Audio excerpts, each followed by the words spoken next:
wabarakatuh. Perkenalkan, nama saya Aprilia Ningsih. Saya perwakilan dari kelompok 3 yang akan menyampaikan materi yang pertama, yaitu hak kebendaan. Hak kebendaan ialah hak mutlak atas suatu benda dan merupakan hak perdata. Hak ini memberikan kekuasaan langsung atas suatu benda dan dapat dipertahankan terhadap siapapun juga. Hak kebendaan mempunyai sifat-sifat tertentu dan ciri-ciri unggulan bila dibandingkan dengan hak perorangan. Perbedaan antara hak kebendaan dan hak perorangan terlihat sangat jelas. Hak kebendaan dalam BW dapat dibedakan menjadi dua, yaitu kebendaan yang sifatnya memberikan jaminan, antara lain gadai, hipotek, hak tanggungan, fidusia, dan hak kebendaan yang sifatnya memberikan kenikmatan, antara lain besit dan hak milik.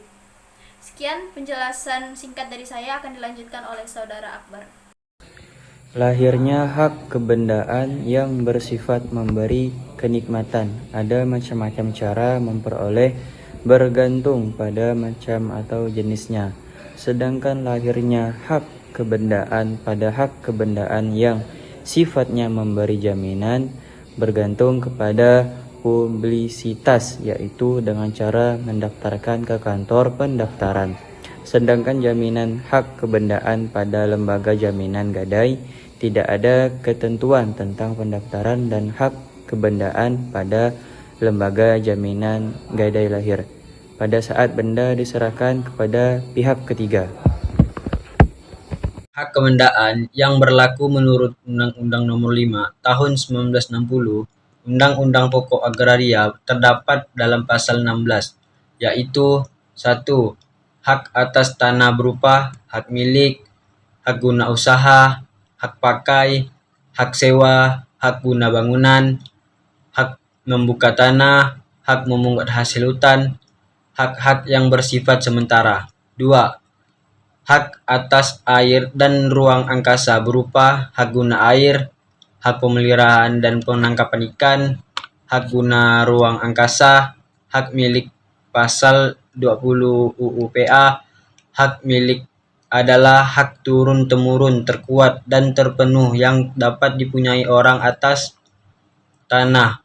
Hak milik dapat beralih dan dialihkan kepada pihak lain.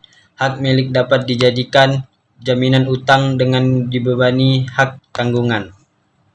Milik dapat terhapus apabila tanahnya jatuh kepada negara karena pencabutan hak berdasarkan kepentingan umum, penyerahan dengan sukarela oleh pemiliknya karena dilantarkan tanahnya musnah. Orang asing yang sesudah berlakunya undang-undang ini memperoleh hak milik karena pewarisan tanpa wasiat atau pencampuran harta karena perkawinan dan warga negara Indonesia yang kehilangan kewarganegaraannya. Penjelasan dari daftar tersebut adalah mengenai sebab-sebab hapusnya hak milik atas tanah yang menurut hukum pertahanan di Indonesia, terutama merujuk pada ketentuan Undang-Undang Pokok Agraria UU PA Nomor 5 Tahun 1960.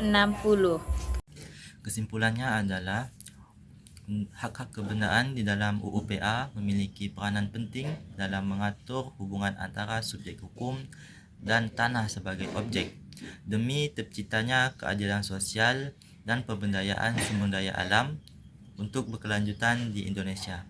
Sekian penjelasan dari kami kelompok 3. Kurang lebihnya mohon maaf. Wassalamualaikum warahmatullahi wabarakatuh.